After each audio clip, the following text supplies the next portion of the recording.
అంటే 15 రోజులే ఉంది. సరే 17 రోజులున్నా కూడా 15 రోజుల తర్వాత ప్రచారం ఆగిపోతుంది, ఒక రోజు రెస్ట్, ఇక ఓటింగ్కి జనం పోటెత్తుతారు. అంటే కేవలం 15 రోజుల్లోనే ఏం జరుగుతుంది, ఏం జరగబోతుంది, ఎవరు గెలుస్తారు, ఇలా రకరకాలుగా ఎవరు విశ్లేషణలు వాళ్ళు చెప్తున్నా 15 రోజులపైనే రకరకాల విశ్లేషణలు, చర్చలు.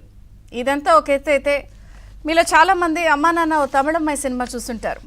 అలాగే ఉంది ఆంధ్రప్రదేశ్లో జగన్ గారి పరిస్థితి. అమ్మ నాన్న ఓ తమిళమ్మాయి అని ఎలా అంటున్నారు, అన్న చెల్లెళ్ళు మధ్యలో ఓ చిన్న పిల్లాడి పరిస్థితిలా ఉంది ఆంధ్రప్రదేశ్లో జగన్ గారి పరిస్థితి. అవును, ఆయన పూర్తి స్థాయిలో ఒక రకంగా చెప్పాలి అంటే డిఫెన్స్లో పడిపోయారు. ఏంటి అసలు అన్నా చెల్లెళ్ళు మధ్యలో చిన్నపిల్లాడు అని ఏంటని అనుకోవచ్చు మీరు. చిన్నపిల్లాడు అంటే ఇక్కడ ఎవరో కాదు, అవినాష్ రెడ్డి ఆ చిన్నపిల్లాడు. వివేక హత్య కేసులో ఆరోపణలు ఎదుర్కొంటున్నటువంటి చిన్నపిల్లాడు అవినాష్ రెడ్డి. ఇదేదో నేను ఊసిపోకంటుంది కాదు చిన్నపిల్లాడని.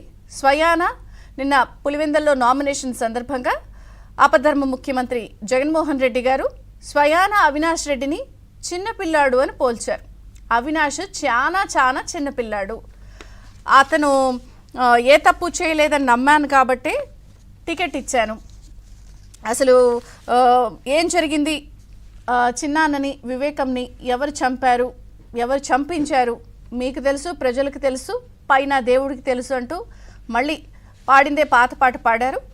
ఈ సందర్భంగా ఆయన ఈ కీలకమైనటువంటి వ్యాఖ్యలు చేశారు. అవినాష్ చాలా చిన్నపిల్లాడు, తప్పు చేయలేదు, నమ్మ కాబట్టి టికెట్ ఇచ్చా. అసలు అవినాష్ జీవితం నాశనం చేయాలని కుట్ర చేస్తున్నారు. ఈ కుట్రలో నా ఇద్దరు చెల్లెళ్ళు కలిసేశారు. పసుపు చీరలు కట్టుకుని అక్కడ మోకరెళ్ళి వాళ్ళ కుట్రలో భాగమైపోయి ఇదంతా చేస్తున్నారు అంటూ సొంత చెల్లెళ్ళనే ఏకంగా ప్రతిపక్షాలకు కూడా ఆపాదించేసి కలిపేసి వీళ్ళందరినీ ఒక గుంపుగా చేసేసి అవినాష్ ఒక్కడే చాలా చిన్నపిల్లాడు, ఏది ఆరోపణలు ఎదుర్కొంటున్న వ్యక్తిని చిన్నపిల్లాడు, పాపం ఏం తెలియదని ఈయన తీర్పిచ్చేశారు. వైఎస్ శత్రువు ఇంటికి పసుపు చీర కట్టుకుని వెళ్లారు. వివేకాన్ని చంపానన్న వ్యక్తికే మద్దతు. చిన్నాన్నను ఓడించిన వారితో చట్టాపట్టాలేస్తూ తిరుగుతున్నారు. వీళ్ళ రాజశేఖర్ రెడ్డి వారసులు. పులివెందల సభలో షర్మిల సునీతలపై చాలా చాలా తీవ్రమైనటువంటి విమర్శలు. ఆయనకి ఎప్పుడు ఒక రకమైనటువంటి ఎమోషనల్, ఒక ఎక్కడ స్ట్రెస్ చేయాలి, ఎలా మాట్లాడాలనే ఒక మాడ్యులేషను, ఆ స్టైల్ తెలుసు. తనదైన పందాలో ఆయన నిన్న నామినేషన్ సందర్భంగా అవినాష్ చాలా చిన్నపిల్లాడంటూ చేసిన వ్యాఖ్యలే ఇప్పుడు ప్రస్తుతం ఆంధ్రప్రదేశ్లో తీవ్ర చర్చనీయాంశమైంది. ఇంకా 15 రోజుల ముందు ఎప్పుడు అయితే మీరు చాలామంది ఒక విషయం గమనించారో లేదు, ఆయన ఎవరికి వాళ్ళకి ఒక ఫిక్స్డ్గా కొన్ని టైటిల్స్ ఇస్తూ ఉంటారు. సో మీడియాని దుష్ట చతుష్టయమని, పవన్ కళ్యాణ్ని దత్తపుత్రుడని, ఇప్పుడు చెల్లెళ్ళని ఏకంగా పసుపు చీరలు కట్టుకుని వాళ్ళ వాకిట్లోకి, శత్రువుల వాకిట్లోకి వెళ్ళారని, చంద్రబాబు గారిని అయితే పెద్ద ఆయన, ముసలాయన, ఈ పెద్ద మనిషి అంటూ ఒక రకమైనటువంటి ఫిక్స్డ్ టైటిల్స్ ఇస్తారు. మరి ఏకంగా ఈసారి అవినాష్ రెడ్డికి చిన్నపిల్లాడు అని టైటిల్ ఇచ్చేశారు ఆయనే. అయితే దీనిపై రకరకాలుగా సోషల్ మీడియాలో జోకులు పేలుతున్నాయి.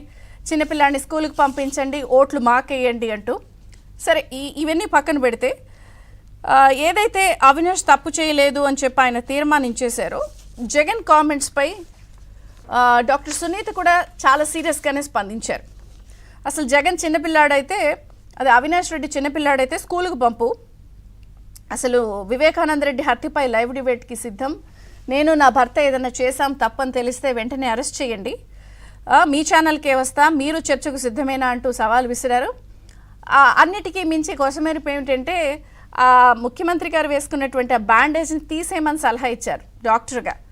మీరు బ్యాండేజ్ తీసేయండి, ఎక్కడైనా గాలి బాగా తగిలితే తొందరగా దెబ్బ కానీ పుండు కానీ ఆరుతుంది, మీరు అలాగా వేసుకుంటే అది ఎప్పుడు తగ్గుతుంది, అసలు మీకు ఎవరు ఇలాంటి డాక్టర్లు సలహాలు ఇస్తున్నారో అని చెప్పి వాళ్ళకి వేశారు సెటైర్స్. అలాగే మీకు ఇది తగునా, అవినాష్ నిర్దోష్ అంటూ ఎలా మాట్లాడుతున్నారో, అసలు వ్యవస్థలపై నమ్మకం లేదా, అసలు ఏ రోజైనా చిన్నాన్న గురించి ఒక్క మంచి మాట చెప్పారా మీరు, అసలు కనీసం అలా మాట్లాడుతున్నారు. ఇంత ద్వేషం, ఈర్ష చిన్నాన్న పైన ఏంటి మీకు? మీకోసం ఆయన పదవులు కూడా త్యాగం చేశారు, నోటికి ఒక్క మంచి మాట రావట్లేదా, చిన్నపిల్లాడంటూ వెనకేసుకొస్తారా అంటూ డాక్టర్ సునీత కూడా తీవ్రంగా స్పందించారు. దీంతో నిన్న నిజంగా ఒక రకంగా చెప్పాలి అంటే కడప రాజకీయం ఎంత వేడెక్కిందో, ఆంధ్రప్రదేశ్లో ఈ పరిణామాలను చూస్తున్న వాళ్ళందరూ కూడా చాలా ఆశ్చర్యపోయారు. ఎందుకంటే నిన్న మొత్తంగా మనం గమనిస్తే రాజకీయం అంతా కూడా కడపలోనే తిరిగింది. అటు అలయన్స్కి సంబంధించి కూటమి అభ్యర్థులు కూడా నిన్న రాజంపేట, రైల్వే కోడూరులో కూడా చంద్రబాబు, పవన్ కళ్యాణ్, మాజీ ముఖ్యమంత్రి కిరణ్ కుమార్ రెడ్డి గారు వీళ్ళంతా కూడా ప్రచారంలో ఉన్నారు. సో రాజంపేట అంటే మళ్ళీ కడపే. ఇక్కడ నామినేషన్ సందర్భంగా ముఖ్యమంత్రి గారు మాట్లాడింది కడపే. సో సునీత గారు కూడా వివేక హత్య గురించి మాట్లాడిందంతా. ఇదంతా ఒక ఎత్తు అయితే సౌభాగ్యం గారు కూడా చాలా సీరియస్ టోన్లో లేఖ రాశారు జగన్ గారికి.